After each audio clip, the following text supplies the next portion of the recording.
আসসালামু আলাইকুম। আলহামদুলিল্লাহ।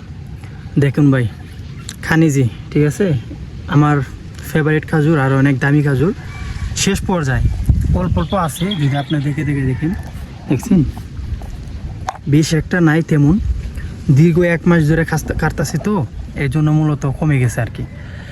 আমি এটাই চিন্তা করি ভাই, আসলে আল্লাহ তাআলা এই খাজুরের মাধ্যম দিয়ে আমাদেরকে রিজিক দান করে। খালি আমি না, আমার মতো আরও অনেক মানুষকে রিজিক দেয় খাজুরের মাধ্যমে। যদি এই খাজুরগুলা না চলতো, ওমানিরা না খাইতো, তাহলে হয়তো বা আমাদের মতো মানুষদেরকে কখনো তারা রাখতো না কাজ করতে। ঠিক আছে, এই দেখুন আমি গাছের উপরে তেমন একটা লম্বা না, মোটামুটি বাড়ি গাছ। এই দেখুন, এই দেখুন দপ্তর, এইগুলা হচ্ছে আপনার ওমানিদের ফেভারিট খাবার। দেখছেন, এগুলো হচ্ছে ওমানিদের ফেভারিট খাবার। এগুলো আমাদের মতো বাঙালি যারা আছে তারা কিন্তু এতটাও খাইতে পারি না, কারণ আমাদের দেশে নাই, যেহেতু অভ্যস্ত নাই। ঠিক আছে, এত পরিমাণ মূলত খায় তারা বলার বাহিরে। ঠিক আছে, আমি নিজে চোখে দেখছি ভাই, ওমানিরা বহুত পছন্দ করে, তাদের ফেভারিট। ঠিক আছে, এই রতব কাজু আর কি।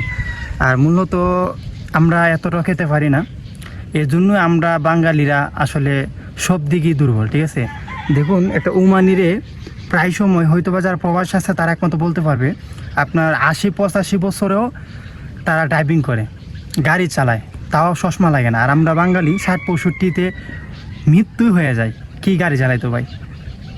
এইটাই আর কি, সবই আল্লাহ তাআলার ইচ্ছা। আমরা বাংলাদেশে যারা আমরা বাঙালি, তারা কঠোর পরিশ্রম করার ক্ষেত্রে নানান টেনশনে, অভাব কষ্টর কারণেই অল্প বয়সেই আমাদের জীবন শেষ। ঠিক আছে, আল্লাহ তাআলা যারা যেখানে পাঠাইছে ওইখানেই হইব, আর যার যেখানে মৃত্যু রাখছে ওইখানেই মরণ হইব। কিচ্ছু করার নাই, আমাদের হাতে কিচ্ছু নাই, সবই উপর আল্লাহর ইচ্ছা।